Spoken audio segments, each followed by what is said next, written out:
চলো বন্ধুরা, তোমাদের আপকামিং ডাব্লিউবিপি এবং রেলওয়ে গ্রুপ ডির পরীক্ষার জন্য আসার মতন একটি অঙ্ক।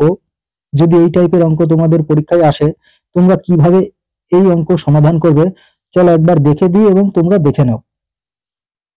প্রশ্নে বলেছে দুটি সংখ্যার মধ্যে প্রথম সংখ্যার 40% হলো 12 এবং অপর সংখ্যাটির 50% হলো 24। তাহলে প্রথম সংখ্যার সাথে দ্বিতীয় সংখ্যার অনুপাত কত? দুটি সংখ্যার মধ্যে প্রথম সংখ্যার 40% দেওয়া আছে 12। আচ্ছা, 40% এটা মানেই বলা আছে 12। তাহলে আমরা বলতে পারি যে 100%-এর মান কত?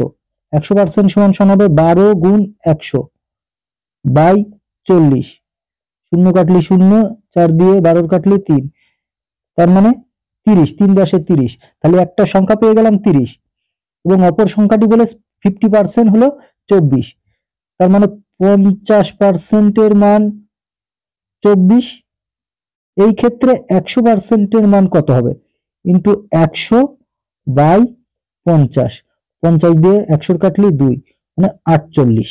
তাহলে প্রথম সংখ্যা এবং দ্বিতীয় সংখ্যা আমরা পেয়ে গেলাম। বলেছে প্রথম সংখ্যার সাথে দ্বিতীয় সংখ্যার অনুপাত কত? তাহলে প্রথম সংখ্যা আমাদের 30 অনুপাত দ্বিতীয় সংখ্যা বলেছে 48। এখন এটাকে যদি অনুপাত করি 6 দিয়ে কাটলি 5, 6 দিয়ে কাটলি 8, তার মানে 5:8 হয়ে যাবে আমাদের সঠিক অ্যান্সার এই প্রশ্নের। কোথায় আছে অপশনে 5:8? অপশন সি এই প্রশ্নের আমাদের সঠিক অ্যান্সার।